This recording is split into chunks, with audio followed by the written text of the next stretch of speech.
ndagira ngo nkwirutse iki kintu.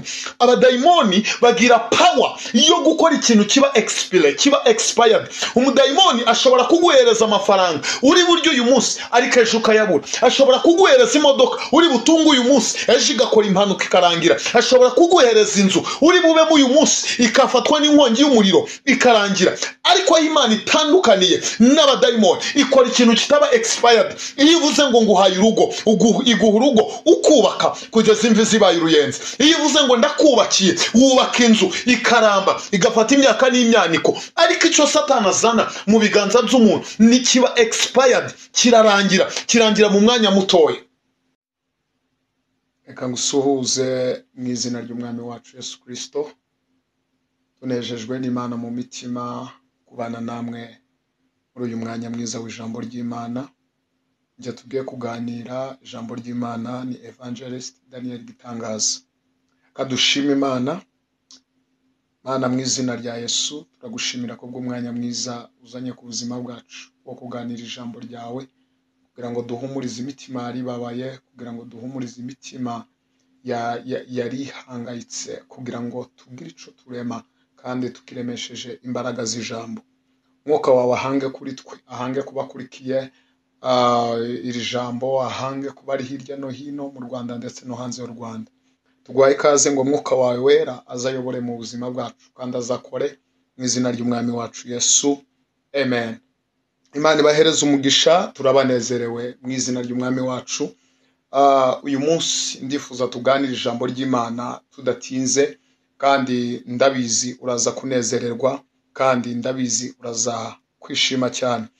Uyu munsi ndashaka kuvuga ku ijambo umuhamagaro. Ni ryari umuntu ahamagarwa? Ni ryari ijwi ry'Imana risanga umuntu rikamubwira ngo haguruka uze wereke? Kadusome igitabo cyo Kuva ibice 3. Turasoma mu gitabo cyo Kuva ibice 3. Biravuga ngo icyo gihe Mose yaragiraga umukumbi wa Yetiro sebukwe, mutambyi w'Imidiyani. Aturukiriza umukumbi inyuma y'ubutayu, aja ku musozi w'Imana witwa Horebu. Marayika w'Uwiteka amubonekera mu kirimi c'umuriro kiva hagati mu gihuru c'amahwa.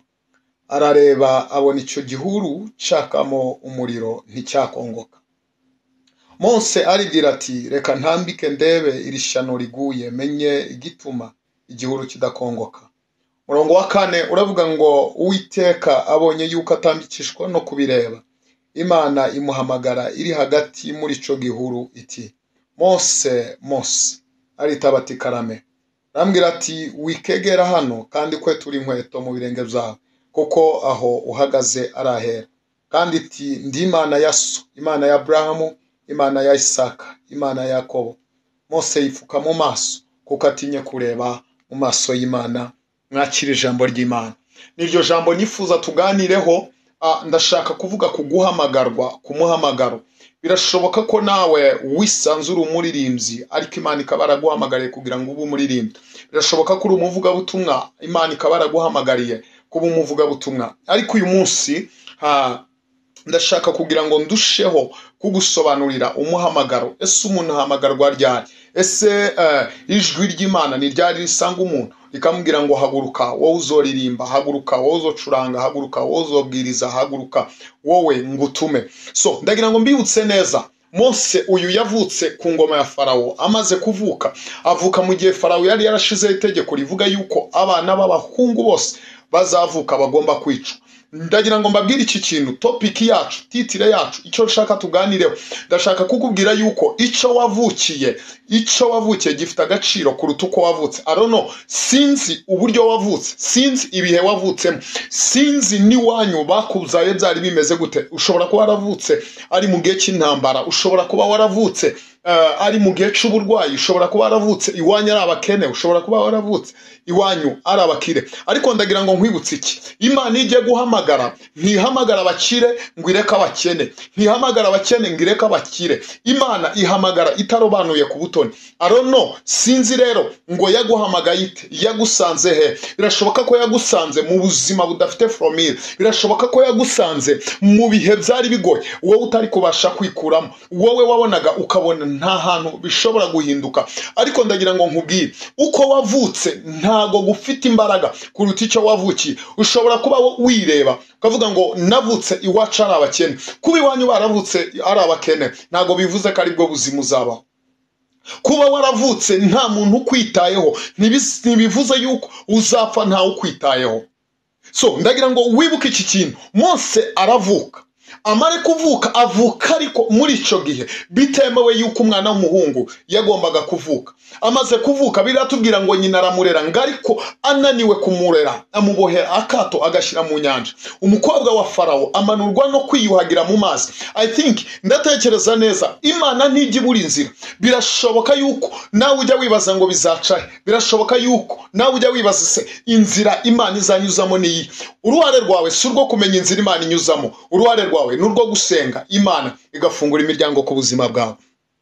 Mose bamushira mu gatete bakamuboheramo abari hajya. Bibiliya iravuga ngo mushikiwe Miriam ngo aramwitegera, ajya ahantu amwitegereye cyane.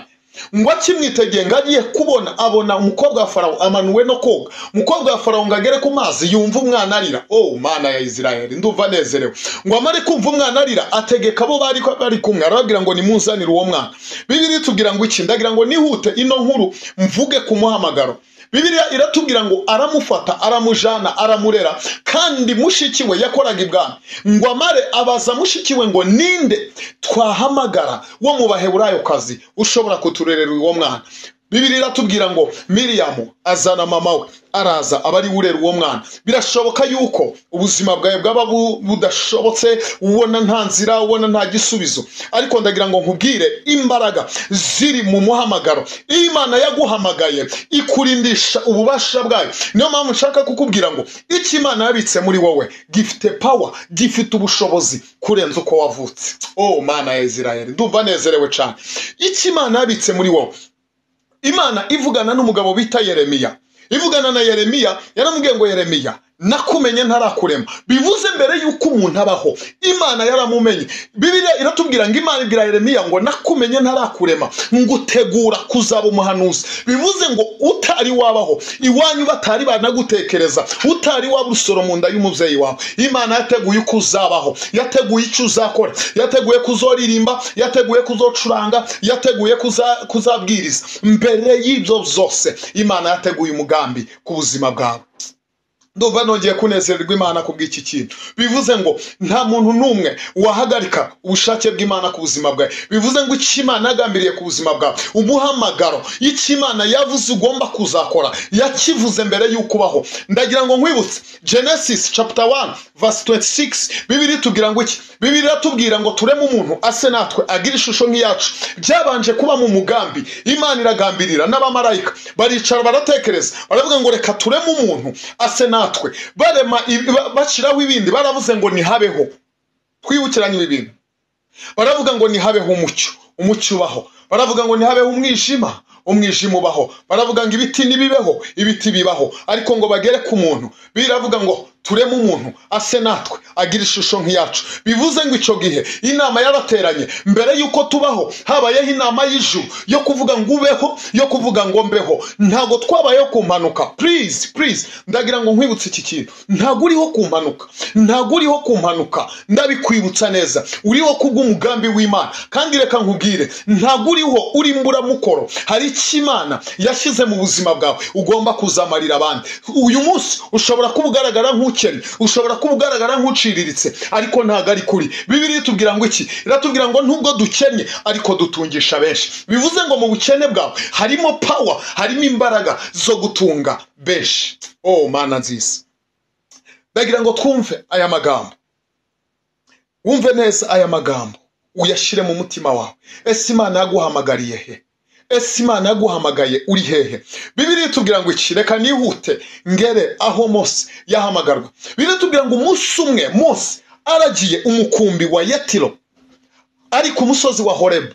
Ngo akebutse hirya abona igihuru cyaka umuriro cy'amahwa ariko kitarimo gukongoka. ndagira ngo mwibuke ibi bintu ngo amare kubibona aragenda agiye kwasatira. Bibiliya iratubwira ngo agiye kwagera ngo ijwi rivugira muri wa muriro namubwira ngo Mose kwetura inkweto zawe aho ugeze nahera. Bibiliya itubwira ngo iki? Biratubwira ngo Mose akora nk'uko Uwiteka yamubwiye. Ngo nuko Uwiteka arangije aramubwira, ndarikundira ijambo, arambwira ngo kandi iti ndi Imana ya so, ndi Imana ya Abrahamu, ndi Imana ya Isaka, ndi Imana ya Yakobo. Mose yipfuka mu maso.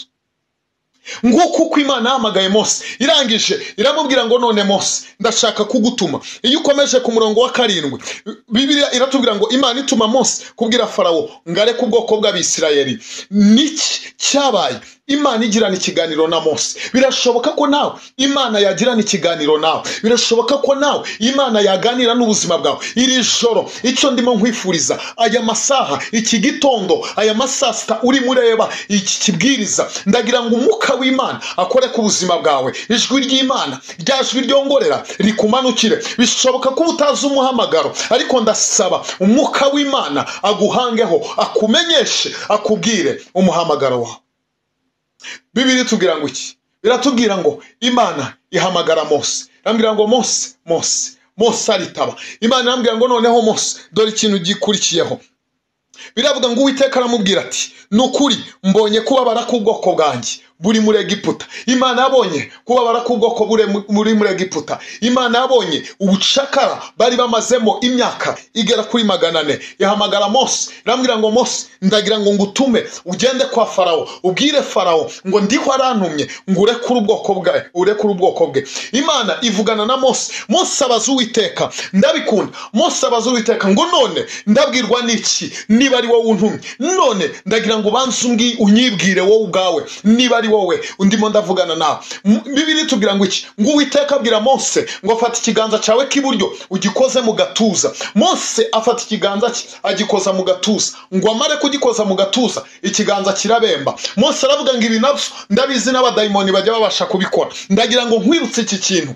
Abadayimoni bagira power yo gukora ikintu kiba expired. Umudayimoni ashobora kuguhereza amafaranga uri buryo uyu munsi ariko ejo ukayabura. Ashobora kuguhereza imodoka uri butungu uyu munsi ejo igakora impanuka ikarangira. Ashobora kuguhereza inzu uri bubemo uyu munsi ikafatwa n'inkongi y'umuriro ikarangira. Ariko Imana itandukaniye n'abadayimoni, ikora ikintu kitaba expired. Iyo uvuze ngo nguhaye urugo, iguha urugo ukubaka kugeza imvi zibaye uruyenzi. Iyo uvuze ngo ndakubakiye, wubaka inzu ikaramba igafata imyaka n'imyaniko. Ariko icyo Satani azana mu biganza by'umuntu ni kiba expired, kirangira mu mwanya mutoya.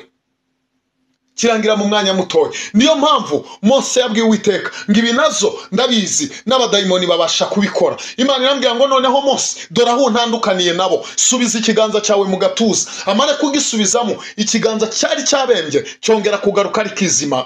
Come on, ndagira ngo nkwibutse ibi bintu ubimenye neza, ubishire mu mutima wawe. Nusaba Imana uyibwira ngo Mana ndabizi kutanga ikintu kitari expired. Uyu munsi umpe ibinkwiriye, uyu munsi ungenera ibinkwiriye. Igihe sometime turarikira ibyo dukeneye, ariko nyuma y'ibyo dukeneye hari ibidukwiriye, hari ibyo Imana yagambiriye ku buzima bwacu. Mose avugana n'Imana, irambwira ngo Mose ngaho genda.